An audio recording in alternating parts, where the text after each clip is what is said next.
I might need to just. I might. Let me see if I can do a Superman image for the thing, so if people pop in, they don't get spoiled in the recording, in the video side.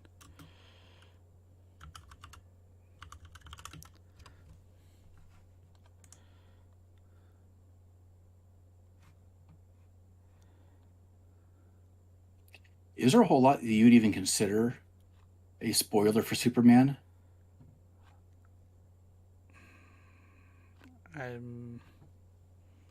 That's a fair point.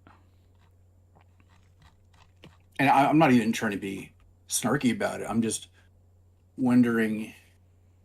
I mean, even going in, I'm not really sure what I was really looking forward to discovering. I don't know. Maybe that's too reflective of my feeling on the film. Right. Donovan, if you're talking, I can't hear you. Oh, I was saying we could jump in right there. Go, do it. Just right into it.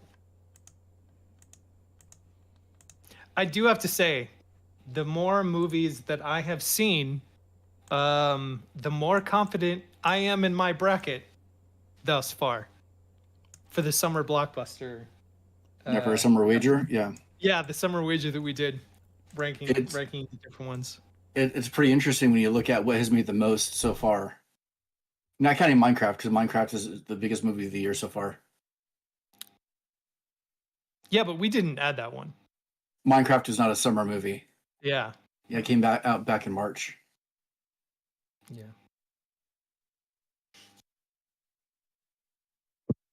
But I think it's either Lilo and Stitch or How to Train Your Dragon is the top. Is it? Yeah. Dang. Okay, maybe I'm less confident in my choices that I had made. I was curious on the progression. Mm-hmm. Although I checked those numbers 3 days after Superman came out. So some things would have changed, but what's interesting is I think that Fantastic Four is actually the last big movie already. No. Really? What else are you looking forward to? The Odyssey? 2 years from now? Though. Yeah, 2 years from now. Sorry, not next year. My daughter was geeking out about that. Oh, yeah. I guess this is kind of it, isn't it? Which is weird because I could have swore it seemed like there was more. Yeah.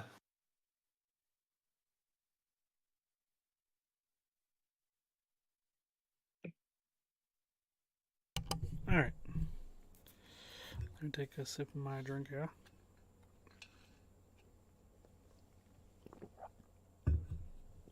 All right.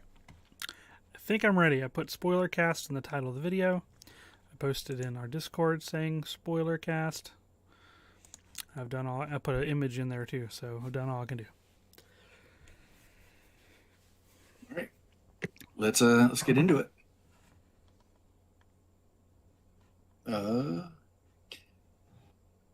What's everybody? Hold on, let me start over. No, I just didn't like how it sounded. You are listening to the Making Geeks podcast, a podcast for makers, families, and geeks. Hello, gentlemen. What is up? Hello. What's really interesting is, a lot of people listening aren't going to know this, but the episode that the last episode that we posted, I think got released in about mid-June, I think. But it was recorded before that, so it's been almost 2 months since we've actually talked. Because the posting I had delayed for like 3 weeks, and we had recorded before that, so it's been even longer since we've actively talked. It feels like not that long. It feels like last week. I don't know. When I look back at everything that's happened since the last time we've actually talked, yeah, a lot's happened. A lot's happened. One of us is in it. Yeah, it's a testament to how fast the year's going for me. It's flying by. Yeah, one of us is in a different state. Mm-hmm. 2 of us were together at one point in that time. Actually, why don't you guys talk about that then? Because I was sitting there being jealous of seeing Wes drive over. I'm like, dang, It was an and you're impromptu only thing. two state. I know. I figured, but like 2 states away, so close. Yep. So, Come and get the Glowforge. Nobody else wants it. that'd be reason right there, right? Yeah. So earlier in June, I flew out with Josh of this podcast fame. We met up with an old Navy buddy of mine who lives in Wyoming, and we spent like 10 days out there. No, was it 10 days? No, it was 5 days. It wasn't as long as I hoped. He couldn't get away for too long, but we went to the Tetons, we camped, we rafted, we had a good time. Looked at animals, hiked, all the stuff. And then, probably 2 weeks later, my family and I went back out to Wyoming to visit the same person because he has 2 children that are similar ages as my kids, and they've been friends for a long time. And so we spent 2 weeks out there. We rented we rented a minivan, put 3,200 miles on it, and that wasn't even traversing to get there. That was just in driving in general. So that just we were in the car a lot, although everything is so spread out there in that area that you could not do much. You could spend a lot of time in the car, but not accomplish a lot, I guess you could say, in terms of destinations. So we made the treks the destinations as well. So, and so we went to the Tetons again. We drove through Yellowstone. This is not all in an order. There's a lot more to the story as it usually goes, but we ended up going up to Montana for a few days. In the process of that, my kids learned how to shoot 22 rifles in a safe manner in the most Montana way you could, like on a mountain with a guy that looks like Grizzly Adams, which was my friend Travis's dad. Big beard, lives in the mountains, pretty much totally isolated. Only up until like 10 years ago did they have like a power line going to their house. It was all solar. They had a gravity-fed gravity-fed stream creek thing that goes right into the pipes. Like they were off the grid. But we had a good time setting up targets. My wife is insane. She shot like clay pigeons, like nobody's business. Like it was hilarious. We saw grizzly bears. We saw elk. We saw moose, bison. Among that time, Donovan's like, "Hey, I'm just like a state over." Practically, I'm like, oh yeah, that's true. And we looked at the map, and we had already driven like hours and hours and hours going to different places, and it's like driving 3 to 4 hours is nothing. It's like a 30-minute drive here in North Carolina. Once you've already done 30 hours, what's 3 hours? Yeah, I mean, more, yeah, right? exactly. Yeah, and it's less stressful to drive out there for me, like, and for my wife, like, because there's inherently less people, because hello, Wyoming, and surrounding areas. You don't have to worry about traffic. You don't have to worry as much about crazy people. You just have to look out for deer and elk and other random animals jumping in front of you trying to commit suicide. Beyond that, it's really pleasurable. Like looking around at the views, the biomes, as I like to call them. They keep changing. Like you drive 3 hours from my buddy's house to Grand Teton National Park. You go through like 5 different Minecraft biomes. It's awesome.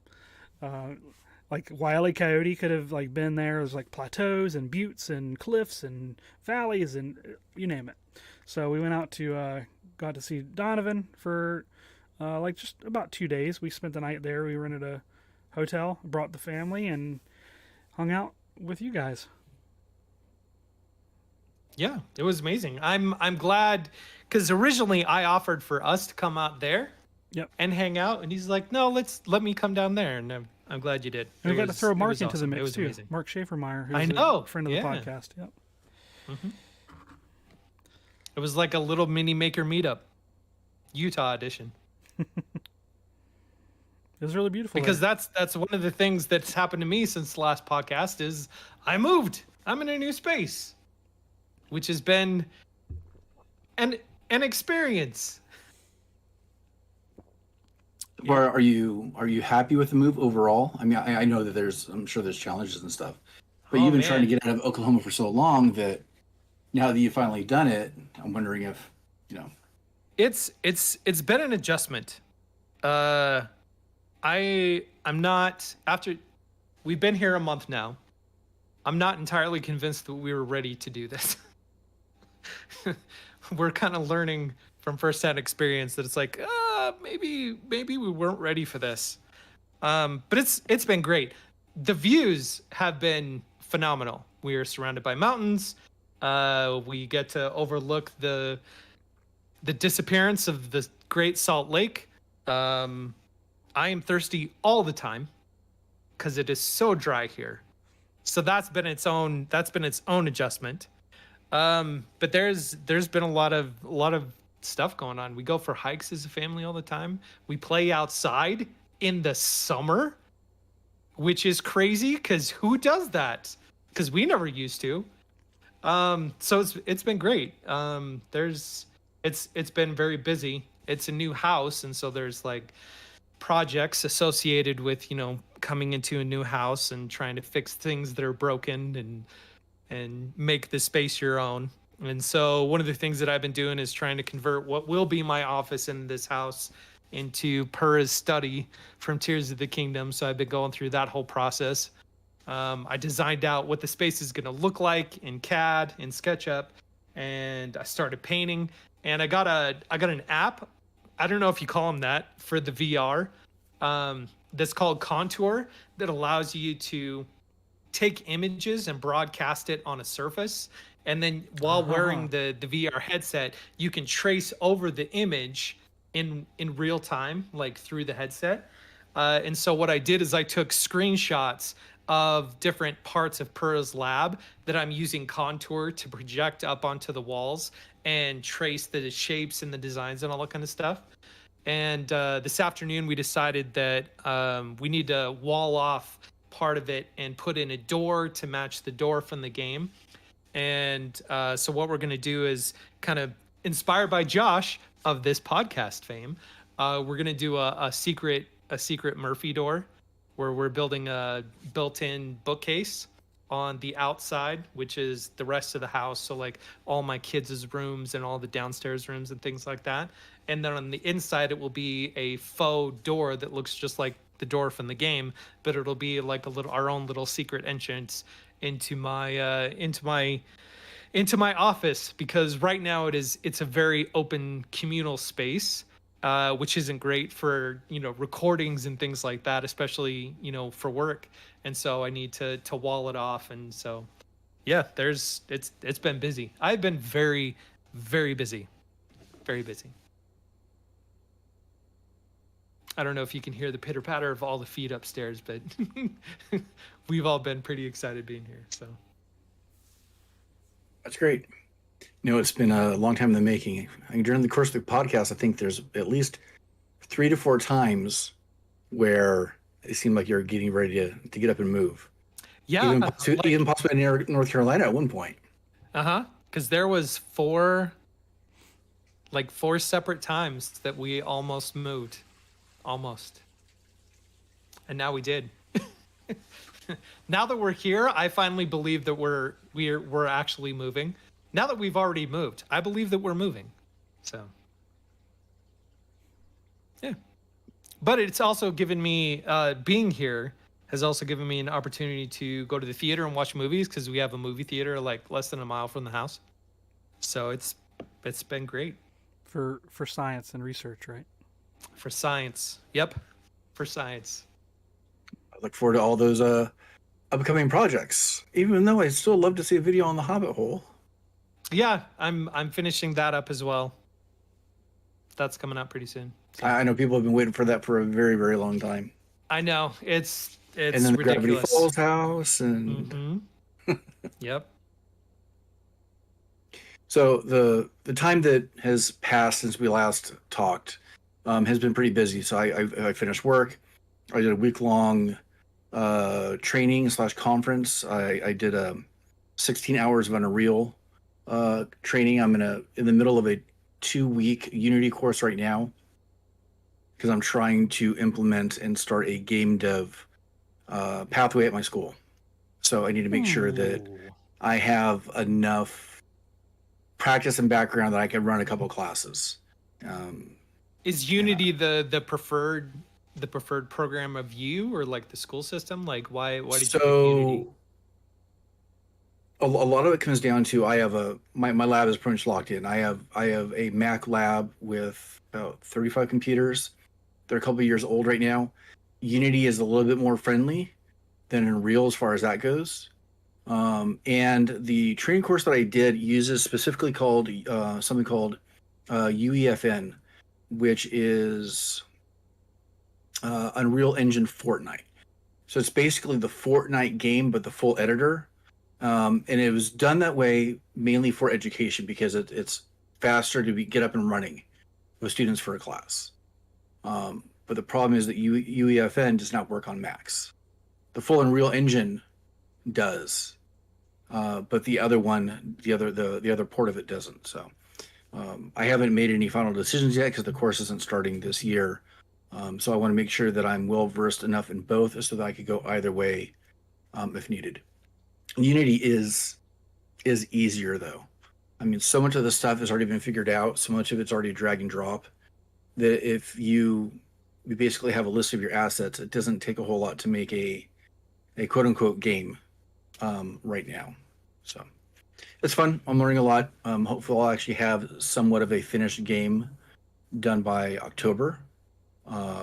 There's like demos and tutorials and stuff. I don't really count those, but something else that I'm working on. I'm hoping we'll have be finished in some form. Just house projects. Finally got my garage sorted out, so I am probably going to be starting the actual renovation of my garage that I want to make it look almost like a filming type background, like all the other people on YouTube that try That's to so look somewhat cool. official. But Yeah. we'll see. Yeah. It looks good. I love your post that you're like, hey, here's this great big open space. Let's fill it with lasers. Yeah. I'm actually filming for my last laser review right now. I don't know if I'm going to take any more. I've turned down a lot.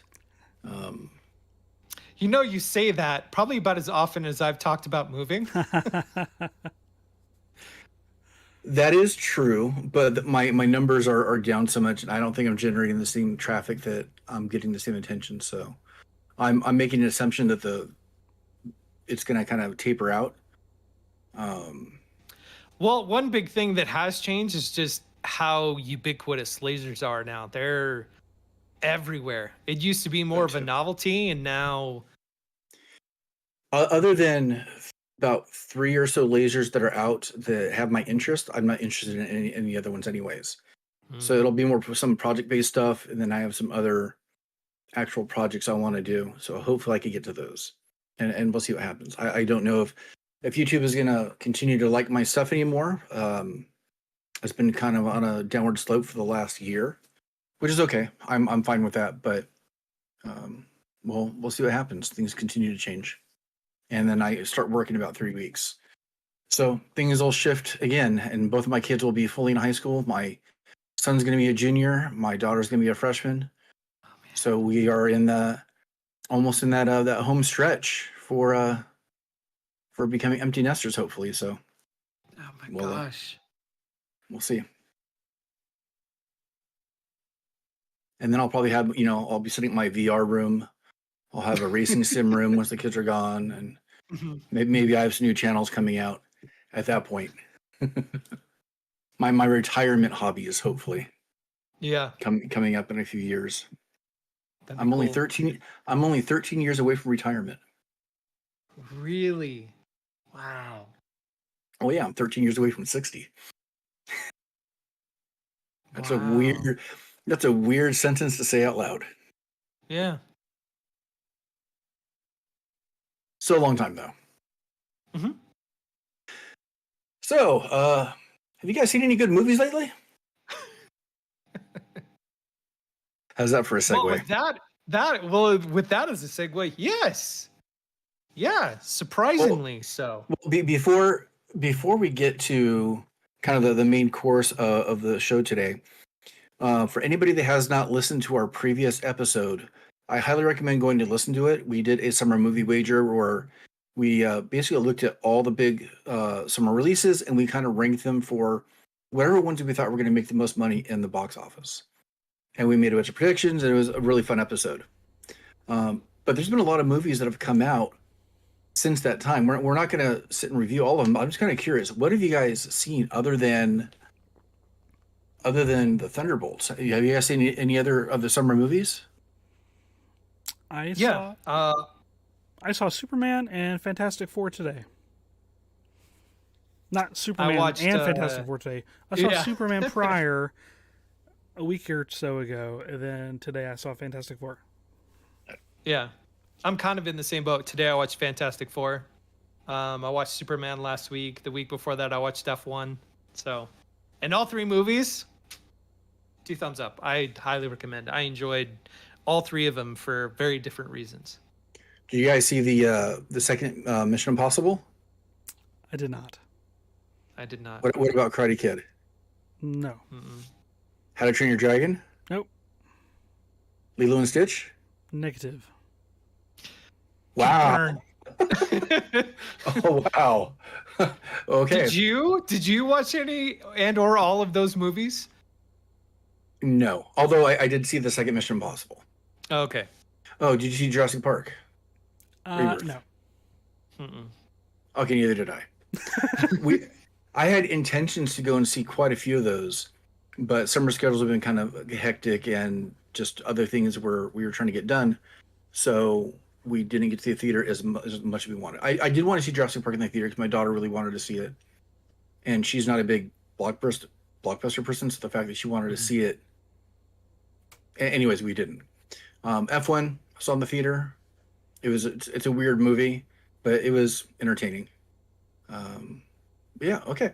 So I still might go see Jurassic Park before it leaves theaters. My son really wants to see it. Like, really wants. He's like, dinosaurs! I was like... A couple days ago, I intended to go see Karate Kid with my son because we had time, just the 2 of us. Nobody else cared about seeing it. And it's not even in the theater anymore. You could already buy we it were online. in the same boat. Yeah. Like, oh. It's crazy. The I mean, turnaround I is didn't just hear almost good instantaneous. I didn't hear good things about it. I know it didn't do well in the box office, but I still wanted to see it on the big screen. What a punch in the Anyways. nuts, right? It is. So it looks like we are going to be talking about Superman. Mm-hmm. How do we want to arrange this? Do we want to go quickly, like average score, and then maybe like a 2 or 3 word description, and then like, or do you want a free flowing instead of like each person? Like I want like How about we pick 3 words to represent our view on the film? okay, got it. Oh, man. Just in 3 words. Okay. Okay, I'm ready. Donovan, if you're ready, go ahead because I'm still thinking. Okay. In 3 words, my favorite Superman. You are dead to me. I mean, I could expound on that, but just like Well, And I hope we do it in at some 3 point. words. Yep. No, you said your 3 words. Let Wesley his. We have a lot of time to talk. Fun tonal whiplash.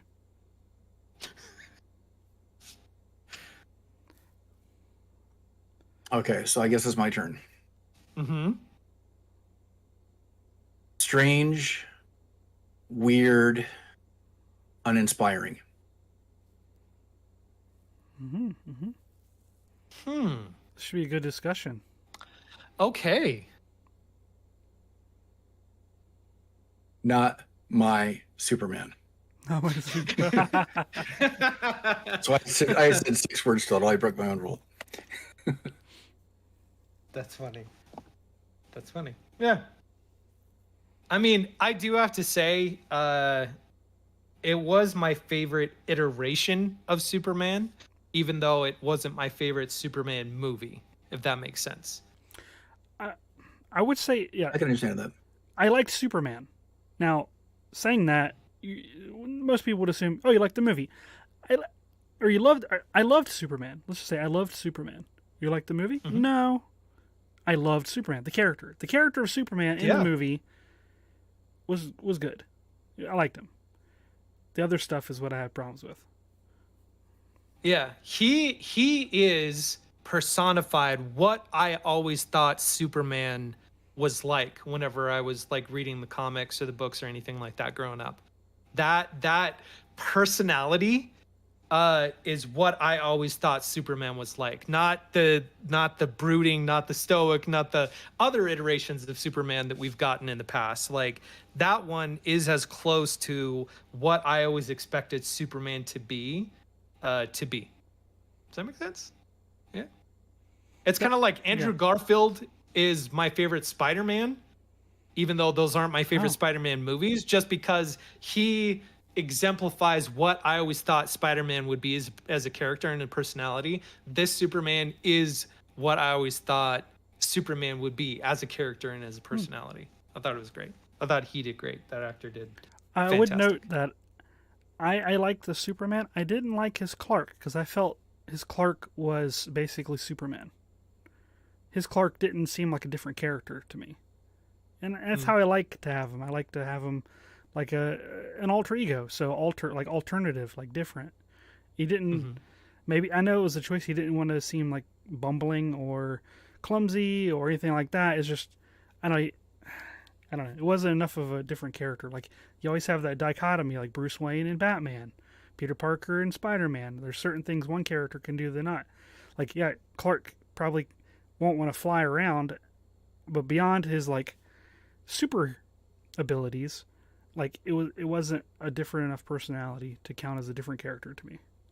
If that makes sense. I really did not want to see CW Superman on the big screen. And and it's not a jab at David Cornswood. I actually like him as a Superman. I think he fits the bill perfectly. I think the stature, I think his temperament, and I think he can act. In fact, one of the last trailers that got released before the film, where he is, I think it's part of the interview with Lois. I'm like, okay, this guy can act. He's a little bit young, in terms of just kind of the way he sounds, which I think was fine. In fact, in a weird way, I don't know why, he reminds me of John Krasinski. A little bit. There's something that kind of reminded me of that. Anyways, I don't have a problem with him. The story and everything else just seemed like way more than it should have been in the first outing. And I know there's a lot of stuff that has precedent in the comics or is canon or whatever it might be. Yeah, I think I did not like it. I think Gunn's gotten so used to doing ensemble casts that this didn't need to be one. I think it was a detriment to it. Like I don't even mind. I don't even mind the ensemble that much. In fact, I kind of like Guy Gardner. I thought he's a funny contrast to Superman. I could not stand Hawk Girl and the Hawk screaming during the entire film. It was so annoying. Like, can we move beyond that, please? It's weird. And I did not like Lex Luthor one bit. I did not like the character at all. I kind of agree with you in that. Yeah, I wasn't too impressed with Lex.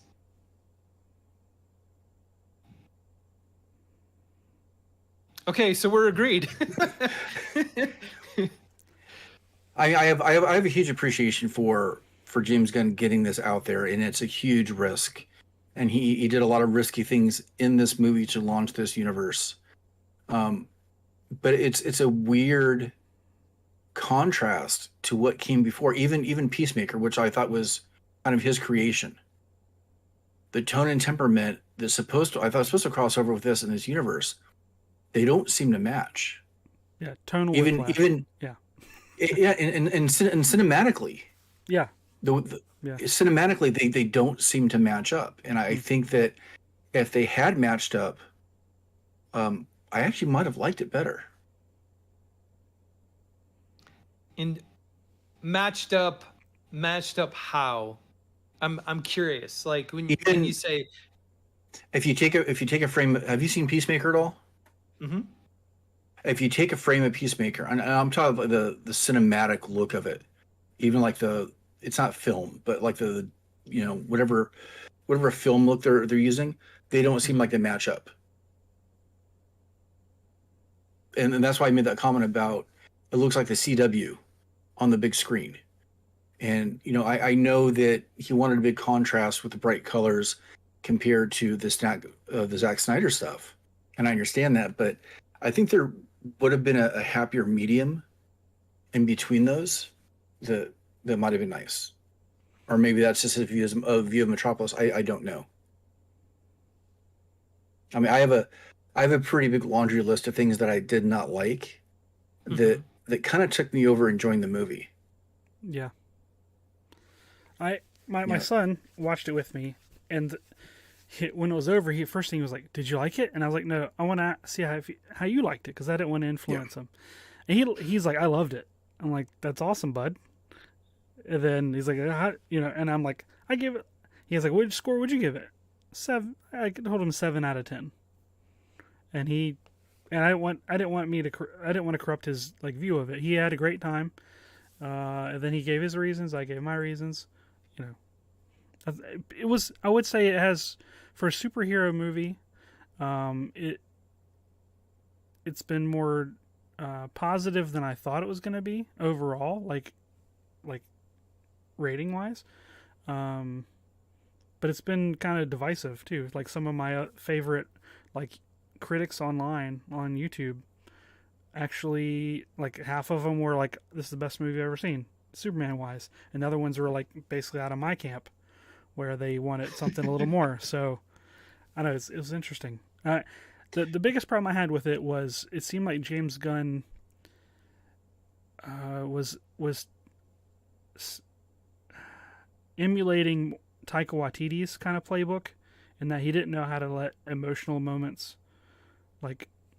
sit without throwing a joke in. And I think that was a detriment to any time he tried to do something emotional. The only time he did something emotional that actually resonated or had any weight to it was the sit down with his dad, because there's no joke. But where he's sitting on the porch or whatever, having a heart to heart, that was cool. Let's do more of that. Well, no, the first time you see Lois and Clark, they're in an argument. That's great. Well, the resolution to that is they were making up in front of a comic book slapstick battle going on behind them. It was something out of Family Guy, where Guy Gardner's attacking this imp with a baseball bat. I thought that was kind of funny. Well, I mean, I don't know. He just kept doing that. Yeah. I like the scene. I enjoyed that part. Yeah. Yeah, simply because if you take superhero movies at face value, that kind of stuff is what it would actually be like. People in the buildings, there's a giant walking by and they're going back to their computer. It's a spectacle for us, but for people in this world, that is their life. And so there these moments where there's some bombastic event in the background going on, and they're talking about what kind of spaghetti sauce do you want on your noodles or whatever. That helped me immerse myself in that reality rather than take me out of it personally, because So we've all heard that thing with good storytelling, good filmmaking is to show and not tell, right? And I think that is a good example of it. I remember hearing some people in passing saying, why aren't they screaming? Why aren't they yelling? And then somebody had mentioned about, well, this is their daily norm.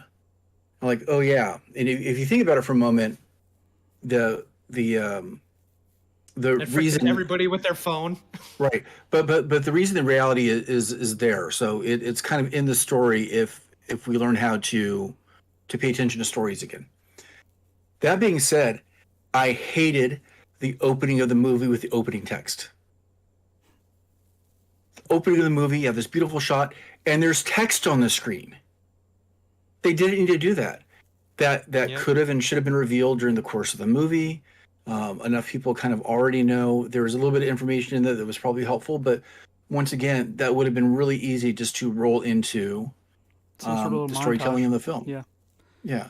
To contrast that, Fantastic Four had a similar thing where like you're joining a superhero already in progress. Like just like this Okay. one, this was like 3 years or 4 years into him being Superman. They did the same thing with Fantastic Four. They're like basically alluding to the fact that you're this is not the first mission. They're an established presence in this reality, but they catch you up in a non-text exposition way, and they did a better job at that, in my opinion. It really, really bugged me. It's a beautiful shot, and there's text on the screen. I was actually really disappointed in James Gunn for that part. And it's going to sound weird, but the cussing in the movie just made it feel weird. It seemed out of place. It made me not like it more. And I know that it's difficult to make a film that you want for families and also to be attractive for kids and adults. Yeah. If he wanted this to be anywhere near being a family movie, the scene where Lex pulls out a gun and shoots the guy like in cold blood, that was too far. That bugged me. That was too much. It really bugged me. I know you want to show that the guy is brutal, but I don't think it had to be like that. Let a monster take him, or kick him off the platform have into it off the screen, river or something. make the gunshot happen, or something. But he like totally showed it way more than a movie of a family. It's a family fun. It's the most optimistic Superman ever. And it's like, oh, you're showing some brutal stuff. Like that's like Batman level brutality. That doesn't belong in a Superman movie. I'm sorry. All it reinforced to me was how good the 1977 Superman really was, film wise. And I think that this was intending to aspire to that, and it could have, but it's like it lost its way somehow. And for all the people saying that he took a lot of risks, he borrowed so much stuff from other Superman media that it was kind of like it felt like a episode 7 rehash, like episode 7 of Star Wars. Oh, it's another Death Star. It's another, like the same. It's it's like a poetic like echo of previous things where it's like, let's just do something different. Like Smallville had the same thing where his parents sent Kal-El there to rule. That's from Smallville. That's not that new. Okay, great. Lex stole a piece of hair to create a clone of Superman. Yeah, that's from Superman 4. Yep. They did that exact same The thing. worst one of them all. The worst one of them all. Okay. Yeah. Lex, one of his ultimate goals is to have real estate. Yeah, he did that in original Superman and Superman Returns. And Superman Returns, yeah. Let's just do something. Oh yeah, that's right. The Kryptonite Island. Yeah, the Kryptonite right? Island. Like someone's gonna build like gosh. condo on a Kryptonite Island. Like it's just, I don't know. And like the whole move call out stuff, like for Ultraman to fight, that just bugged me so much. I hated that. Like, I absolutely hated that. Like for one, Lex is not gonna have the reflex speed to be able to like spar with Superman. He's like telling someone else to do things. Like just the speed alone, he wouldn't be able to keep up with Superman. The AI of a fighting game would actually do better. Yeah. And there was the one sequence, did you guys catch it, where he had a call out specific move for a nut punch? No, I didn't notice that. If you watch it again, there's like, I don't remember what it was, like F-19, and it's like, whoosh, he like punches Superman in the nuts. And he like does like a crotch, like, Mortal Kombat style. Videos, yeah, Mortal Kombat style. And I was like, really? Okay. Like, that being said, the things I did like, the Superman iconography, I thought was really good. Like, in terms of, like the boy raising the Superman flag, like just like epic shots of Superman doing Superman stuff. Look like comic book pages. That was really cool. But it just didn't have like a lot of payoff. Like, for instance, that Superman flag. Oh man, that would give me chills. Like he's, Superman's like calling out, "Please save me."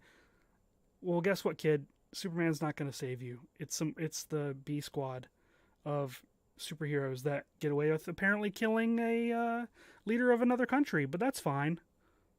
In cold blood. I don't know. It's just. Is it just me, or did Superman not seem that strong in the film? They did intentionally power him down compared to other movies. I did see a video explaining that. I mean, I understand that because Yeah. power creep is always a problem, Mm-hmm. but he's still supposed to be like the most powerful being, or I mean, at least up there. I mean, I know there's always supposed to be a challenge Yeah. of some sort. People love the Um, Superman saving the squirrel. That's nice. He saves squirrels. He wanted to save a kaiju, like, monster. Oh no, they killed it. Like he wants to save lives. Okay, there is a literal clone of you. It's one of 3 Kryptonians on this entire planet that exist, presumably from what you know, in the entire universe. And he lets one fly into a black hole and doesn't even blink about it. Okay, sure. That makes sense. let's pause for a second for spoilers. This So what? It was in the title. You're gonna say that now? Yeah. This is a spoiler cast. What? Yeah. well, I mean, there's I suppose so, but I mean, a lot of what we talked about is details about our feeling on the film, but it's not entirely revealing of a lot of the plot. I think. How many times have we done a There's- spoiler cast and not have spoilers in it though? You know what? That's how far and few between these episodes are now that I can't even keep track or remember. It's been too long. We'll add a spoiler warning at the beginning. Editor's note. Yeah. We'll see if I remember. You won't. No, I won't. It's in the title. So, I knew it probably wasn't going to happen, but I was really hoping that Ultraman gets, revealed to be Henry Cavill. I was really hoping that would happen, and they look similar enough that I think it would have been an interesting. It's a clone, but something still just a little bit off. Mm-hmm. That would have been cool. That would have been cool. That being said, it sounds like I'm way more critical on it than I feel like I was in the theater. Like, Superman's one of my favorite characters. He's like my favorite superhero. Like, anytime you see a picture of me in like a little scrapbook or a photo album, I almost always have a Superman shirt on. There's a lot of them. All right, so I feel I'm more critical than most. I did want to love it. I love the music. I like what they did with that. I liked. It seems like I'm smashing it a lot harder than what I give it a 7 out of 10 overall. I do want to see it again because I'm hoping it's like a Thor Ragnarok kind of situation, because I didn't completely love that movie when it first came out because the shift from the previous iterations of Thor was so striking that it caught me off guard. And so like the stuff the movie was trying to do, I was so distracted by how silly it was and slapsticky it was and joke laden it was at times, that it pulled me out of it. So I think if I see it a second time, I will try to allow for more like appreciation of it. But it might go so far as to be a Love and Thunder situation where there's like no redeeming it. So I'm not sure. So Man of Steel is my favorite Superman movie.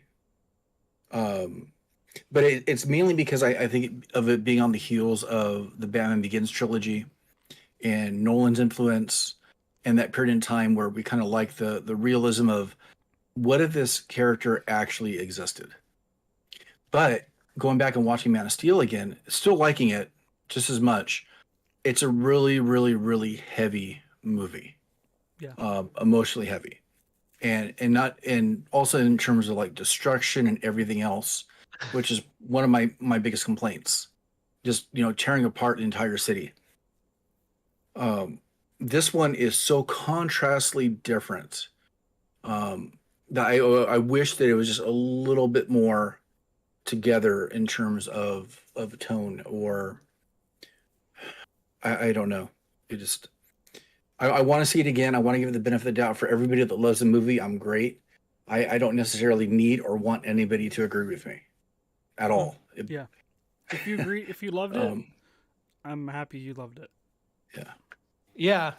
So like how Man of Steel was similar in tone to Nolan's Batman and whatnot, I would definitely say that this Superman is very similar in tone to Fantastic Four, which is why kind of not seeing them back to back necessarily, but seeing close enough to each other, I think is beneficial in maintaining that tone across different superhero movies. The And- look and on I- your face, Wes, makes me think that you disagree with that sentiment. I feel like the tone of this movie was so, like I said, tone of whiplash. I felt there was no tone that was fully established. They were all over the place, and like the jokes derailed half the stuff he tried to do. Like the dude from SNL who was in the what's the guy's name? I don't know what character he was in. He was one of the Daily Planet people that was like extra jokey in Man of Steel in the Superman movie. No one knows. The kid, Jimmy Olsen, or Not Jimmy Olsen. No. Oh gosh. Anyways, there was a character. He's like crying in the background and stuff. He's like extra goofy. oh, okay. Anyways, Oh yes. Okay, His name I had to escapes me think at for. the moment. I almost forgot he was in the movie. anyways, like, But I mean, Yeah. I mean, The I- mustache guy, right? yeah, the mustache guy. Yeah, the mustache. Okay. Like yeah. I think- serious jokes.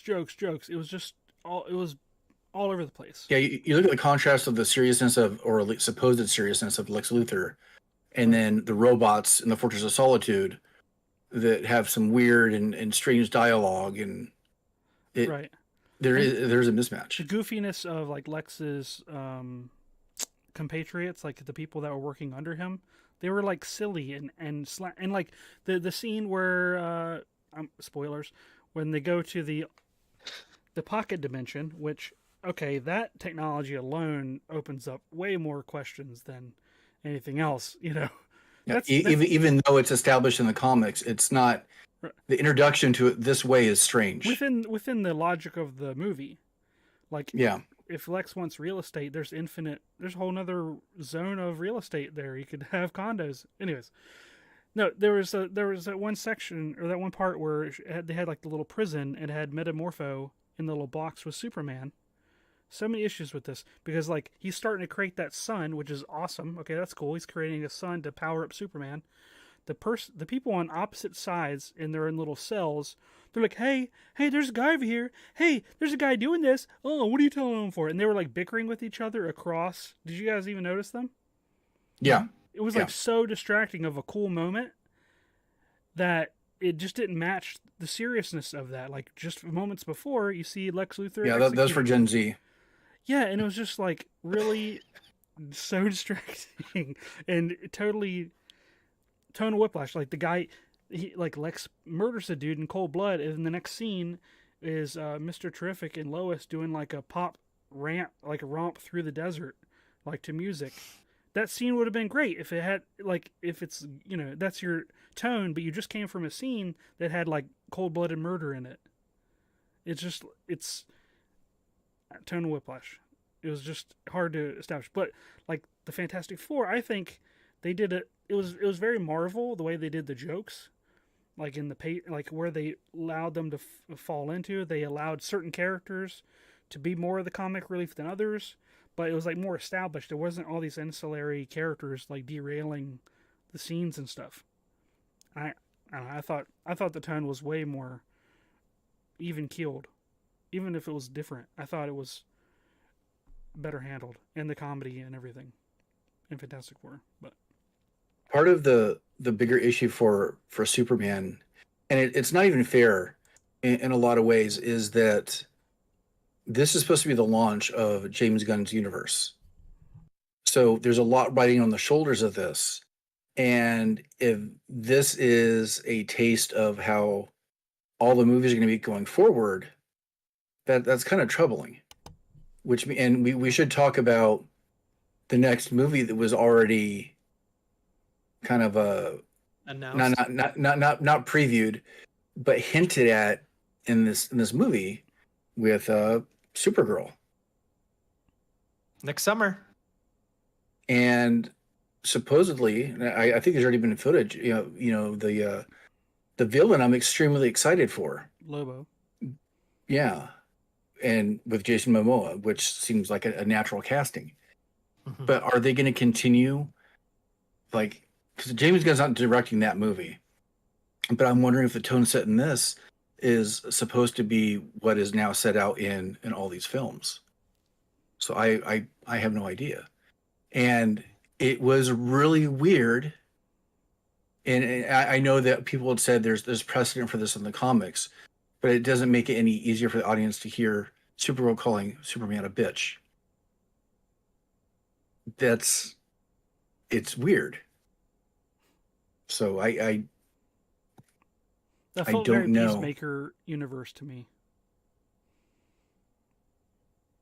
Like it's like they're like there's like like not reverence, but they're just he's so into dropping like vulgarity and for like comic purposes. Maybe so, but and this is probably just because the way I grew up in the 80s of holding your heroes To higher at a certain regard. level. Yeah. Yeah. And a certain expectation. And I know that somebody I'd seen online said that because the Supergirl film is going to be for the comic Supergirl Girl of Tomorrow or something. And there's precedent for the way that she was acting. Right. But I think there's a way of showing, yeah, I think there's a way of some showing somebody to be edgy and irresponsible without quite doing that. I don't know. Maybe I'm showing my age here. like prudent. Yeah. Yeah, yeah. No, I mean, I don't think you're wrong in that assessment. I mean, Superman has always been about us as people having a way to fight against whatever the pressing matters of the times are. Whether it's like Nazis or whether it's like big business or whether it's, global whatever. Superman has always been our way of personifying our desire to fight against any injustice we see at any given time. And an overall symbol of good. Yeah, and an overall symbol of good, which again is why this is my favorite Superman, because I feel like his personality shows that desire for good rather than just by saying it. Like he's showing that he wants to do good. The whole conversation, the whole interview between him and Lois, where she's interviewing him as Superman, I thought that was fantastic. I was like, she's a reporter being a reporter, like he's Superman being like, yes, this is the kind of like interconnected conflicts that you want out of this kind of dynamic that you don't ever get to see in any other iteration of Superman. Because Lois is always kind of like either a damsel in distress or a yes dear kind of personality. And she goes at him, which I thought was great, not because she doesn't support him or believe him or anything like that. She's just trying to do what she's good at while he's trying to defend doing what he's good at. And that conflict there, I thought was like the best part of any of the conflicts in the movie. Like I could have done more of that. I could have like not had Lex in the movie at all. And the whole thing been about the conflict of media and attention and misinformation and what is it to be Superman in a world of like global communication? Like how do you balance that? How do you deal with that? How do you try to stop a tyrant when you're supposed to be representing the US and all? Like I could have gone for all of that. Leave Lex out of it. I don't know, but I'm just saying. It's like the entire movie right there. Mm-hmm. Yeah, that would have fixed everything. Yeah, that's those parts of that movie are what I was giddy for. I'm like, yes, this is so good. The resolution of such a great scene was undermined by a comic thing in the background that you enjoy more than the resolution of that epic scene, right? Yeah. I don't know. Speaking of resolutions, we get this huge battle with Ultraman, and it is what it is. Whatever, Krypton saved the day, which is fine. It seems, anyways, it was still kind of weird. Let me have these floating cameras so I can see what's going on, so I could, program the moves. Why not have the cameras built into the suit? Or I don't know. It seems almost an analog type situation for the modern time. Anyways, but after that's done, there's like an ending scene where Superman's fighting off all the I don't remember what all the henchmen are called, but flying like in the Halo suits. Right. Yeah. You guys know what I'm talking about, though. It's almost like the Iron Man, like the soldiers thing. And he totally decimates, like just murders all of them. But it reminded me of like Neo from the Matrix and the way it's shot and everything. I'm like, okay, so he's he could do all this and this is powerful. Where was this earlier in the film when it seems like that would have been more helpful in certain situations? It seems like a mismatch of what the character is actually capable of. Yeah. My one huge gripe with this, I mean, any comic book movie, because it's such a trope. They all do this, that in the end, after they've gone and just slaughtered all of the minions or followers or like whatever, there is this moment when they finally defeat the bad guy, when he's like, when the bad guy is like down, when he's defeated, when he comes to the realization and he submits to his own like failure. And then in that movie, the good guys are like, oh, we need to show this person mercy. And I'm just like, why? Lex Luthor like almost destroyed the entire planet, but for the sake of like showing Superman being Superman, let's not kill Lex. Let's not kill, insert bad guy here and insert movie here. It is a gripe that I have about superhero movies, that they're so willing to make fodder out of innocent people who are just misinformed or like followers or whatever. But the source of that is somebody you're supposed to show mercy on and not anybody else. I just again, more of the conflict with you Lois. Liked it when Henry had to snap Zod's neck. I absolutely loved it. It's one of those things. It's hard. It is hard, because why show that deference for somebody that has such indifference for anybody else? Like it's such a hard aspect about superheroes that like we don't talk about. Like they don't deal with in the movies. Is this, we show mercy to the warlords, but we slaughter the soldiers. Like I don't know. It's weird. No, I think Hawkgirl didn't show mercy. She dropped him from some height she can't survive from. Yet she's a hero, and there's no like Geneva Convention or anything. I don't know. It's like, okay. Yeah. Again, my favorite Superman, but not my favorite Superman movie. So. It's fair. Yeah. What do you guys think of Mr. Terrific? It's probably the only part that we haven't really specifically mentioned. Probably because I liked him. I thought he was cool. I thought he was cool. And it's probably because he was cool, it's, not as much to complain about, I guess. Yeah. I wish we had more of him and less of everybody else. I mean, I feel like Nathan Fillion was a cameo and not a character in the movie. That's what it felt like. Hot Girl, I don't know. I really like Hot Girl in the comics. She's a fun character. Like in comic form, Hot Girl is a fun character. In the movie, she didn't do very much. She did about as much as the Daily Planet crew did, that Lois saved for some reason, including characters I had no idea who they were. There was like a couple interns or something that were. There's like the one black dude in there that I have no idea who that guy was. Yet, I don't know. It's weird. Yeah. And Cat Grant, just to put Cat Grant in there, but she didn't do anything. Does this movie dissuade you from wanting to watch any more of the DCU movies moving forward, or does it encourage you to want to watch more to see where they go with it? I'm gonna watch everything no matter what, just because it's kind of what we do for one. I really do want to see Momoa as Lobo Mm.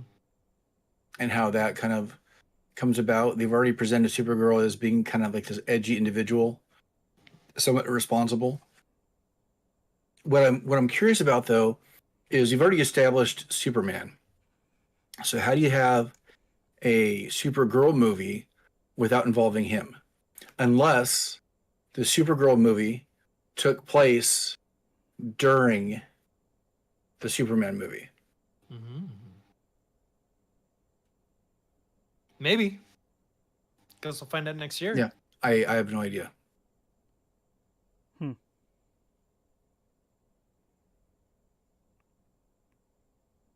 Should we talk about that pivotal mid-credit scene? The one where How it changed everything? Wait, which one? The one on the moon? No, with Mr. Terrific and Superman, the buildings being misaligned. That was the end credit scene. Oh. Or end credit, yeah. Okay. Because the mid-credit scene was Superman. because they had and three. Crypto, Yeah, on the moon. which made no sense. There was only because two. Crypto just left with Supergirl, so why is he now Yeah. Superman's buddy on the moon? It didn't make sense. It was just a shot. I guess, but that could have been in the movie. The Prime movie. I don't know. I don't know. Maybe they just needed a desktop wallpaper for fans to. I guess. They wanted a final image that people would like before like they it. went out of the theater. I did too. I mean, I guess he's just holding his breath while he's in space. That's what they. That should have been the opening of the movie. That would have been a great. That should have been idea. the opening of the movie. And all of a sudden, he hears somebody in need, and they go flying down. I mean, he'd have to see him because sound can't travel through space. But I get your point. Well, I mean, they do. People can't They fly do either. talk about the fact that he can hold his breath for an hour. So. Because when the nanites. Was it just an hour? Yeah, well, when the nanites cover his head, they're Right. like, "Oh, he can hold his breath for an hour." You've Oh, got to God, get. I forgot about that entire scene. Yeah. Well, they said because they Here we are it takes the forgetting place about of the scenes and oxygen, so he characters can and- suffocate. Right. Yeah. I missed the hour thing, so I guess he can never go to Krypton unless he has a spacesuit. Krypton's destroyed, though, right? To Krypton's area, like in Superman Oh, Returns, okay. Superman goes to Krypton somehow, where Krypton was, Yeah, to that's verify Krypton was destroyed. It better take less know. time than an hour to go to visit Martian Manhunter on Mars, there and back. I guess. I don't know. That'll be It's an just like they interesting set up character all to these bring into the- rules, and then they like introduce or open up contradictions to their own rules, which Mhm. it's always. And I have no idea how that even plays into like comic book canon. I don't know if Superman needs air or It's- not. I have no idea. There's so many different iterations. They could always point to a different iteration of him, like, oh, in this one he does, in this one he can't, because he had so many other weird powers through time through the comic books. Mhm. that Yeah. they can't really even use that as a rationale. So Yeah, because he started out more as a John Carter type character, where his ability to overcome our gravitational limitation, like he could leap. Originally, Superman could leap over a tall building, Ability in a single but he bound. couldn't fly. Like that Right. wasn't part of canon until that was part of canon, and then he got all of the other abilities to make him the current version of Superman. But I don't know. Depends on what you read at Yeah. any given moment. he, It'll at change. one point he used to have a super ventriloquism, where he could throw his voice with incredible range and control, and focus it on a single individual in a crowd. He did, or like when they're like run out of ideas in Superman movie, he takes his S and throws at people and entraps them in like a cellophane case. Like it's just God, the like, cellophane they make case. up the most weird shit. Or the pink kryptonite. That was an adventure in comic book Superman lore. Or yeah, it's whatever the plot calls for. Amnesia kisses. He could morph his face into other facial constructs. He could do all kinds of weird stuff. Brian in the comments said he could Minecraft build things in Superman too. Yeah. That's true. Yep. Yeah. I still enjoyed it. I don't think I'll see it again in the theaters. I'll wait till it comes out. But it was still a fun watch. Did you like it I'm more or glad less than Thunderbolts? Oh, way more. Way more? Way more. Sean? Yeah. I liked Thunderbolts more. I like Thunderbolts Really? more. I did. Interesting. But I do have to say I like the fact that like I enjoy going back to tone a little bit, the tone of Superman and the tone of Fantastic Four. I like the emphasis on finding hope in things, because I feel like that is something that's not in a lot of media right now. They're active. They're Unless it's actively like, trying to do that, though. yeah, They're actively trying unless to it's change. Star change that. Trek, unless it's Star Trek, because that's hope is like the whole undertone of Star Trek. But outside of the world of Star Trek, I feel like that feeling of hope, despite everything going on, is something that's missing from a lot of movies and everything lately. I'm okay That with I that. really enjoyed having in Superman, and I really enjoyed having in Fantastic Four. Because walking out of a movie, regardless of nitpicking and things like that, Sure. with a feeling of hope is something that is one of the main reasons why I did enjoy Superman, regardless of Unfortunately, a lot of the story beats within Superman made people start calling it woke and calling it too political, which a lot of this is. Well, I know a lot of this stuff was already decided a while ago during the production of the movie. Just the timing of it made it kind of weird. And people must really be that jaded to feel that trying to do good for your fellow human is woke. Superman has always been woke. No, I know, I know. Always. But I was gonna say about the comparison to Thunderbolts. While they're two movies that were released, not that far apart from each other, I did like Thunderbolts better. But we have almost 20 years of buildup and baggage that movie carries, whereas this one's kind of standing on its own. So it's not entirely a fair comparison. Maybe with each subsequent DCEU movie, we'll have more of an emotional investment too as we feel or see something kind of build. Yeah, I feel the Fantastic Four is a better comparison because they're like a rebooting of a franchise. It's a new, it's one of their headliners that they're trying. I can't wait to see it. Yeah, I'm interested to hear what you think. We should do another one of these. Yeah, I can't wait to talk about it with you because I have many thoughts. We're really going to try to see it on Tuesday, so I'll let you guys know as soon as I do, and we'll schedule our next little review. Cool. Yeah, we should do this again sometime. I like it. Speaking of other things I like our patrons over at patreon.com/makinggeeks for helping us keep the lights on here, even if we're not here a lot anymore. We definitely appreciate you guys supporting us still through it all, including our top patrons, Scott Bond, Square Splinter, and Matthew from How I Do It. You guys are awesome. Yep, thank you for the support. And for everybody out there that is not part of our Patreon, something to point out is that when you join our Patreon and you get access to our Discord, the Discord is kind of a live extension of the show and the things that we talk about here.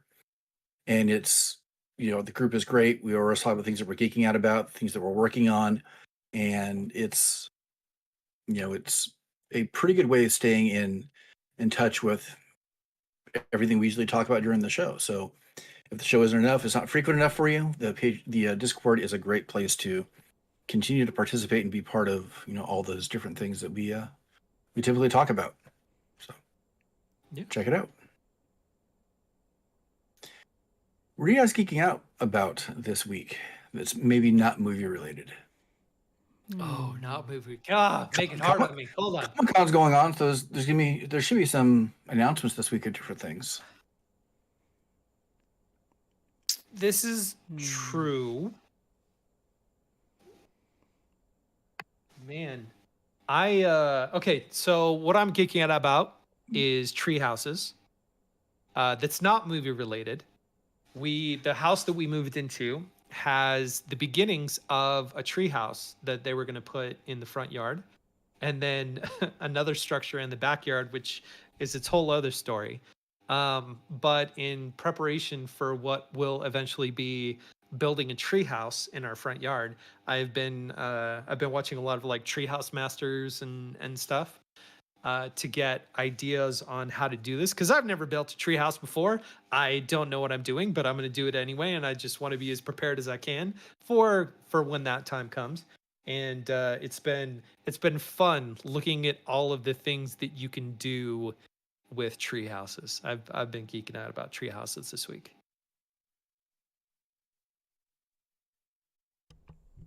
Let's see. I had something.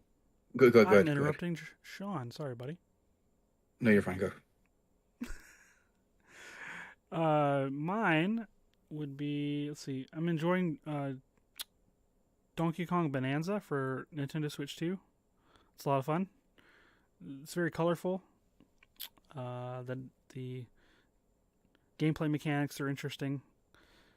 You really do feel powerful in that game once you get leveled up and stuff, and busting all kinds of things in that. It's pretty fun. And I don't know, I'd recommend it if you have a Switch 2. Otherwise, I started getting into Deep Rock Galactic, which is another rock destroying game.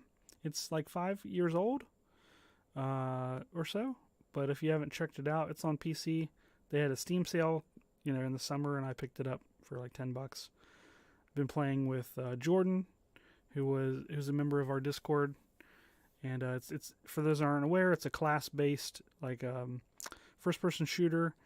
There's different ones with different abilities. You have different weapons, and you're delving deep into the earth to mine for minerals. It's like Minecraft mixed with Minecraft just from the mine. What? I was like, Doom, a first-person shooter like Minecraft. Like, what? It's like Minecraft in the sense that there's mining. There's not a ton of crafting. It's first-person shooter. You're mining. The entire environment is destructible, and it's really dark in there. Like the graphics are really vibrant and pop really well. The art style is really cool. So you could probably get a copy of it from like some of the key reselling websites. If anybody wants to join me, hit me up. I'm sure we can add you to the squad. We play with voice, chat and stuff, and just shoot the crap while we're in there, while literally shooting crap. It's like, yeah, it's it's kind of like you throw in some what's the sci-fi movie with the insects that attack? Starship Troopers. It's like Starship Troopers mixed with mining, mixed with dwarf like lore and colorful graphics. It's really interesting. I like it. I love Steam Summer Sales. There's different gameplay mechanics. I have so many games that I bought on Steam Summer Sales. So I'm geeking out about dig.com. Yes. If anybody's not familiar with dig.com, it isn't currently up, but it was one of the first user-powered news sites where you got to submit stories and then the community would vote up or vote down stories depending on their liking. And this is late 90s, early 2000s, kind of at the peak of this. And then they went out of business, it got bought out. There's a huge story behind this, but they're coming back. They're in beta right now. Cool. And I am going to a community meetup next Thursday where I get to work with them, meet with them, and hopefully contribute to the new version that is coming out. Wow. They also have a podcast called Dignation where Kevin Rose and Alex Albrecht basically sit on the couch and talk about the stories and everything that they're doing, which is back again. So I'm excited that I get to meet up with them and be part of the relaunch of all this. So the front page of the internet, is that what they used to call it? I think so. Yeah, I think so. It was like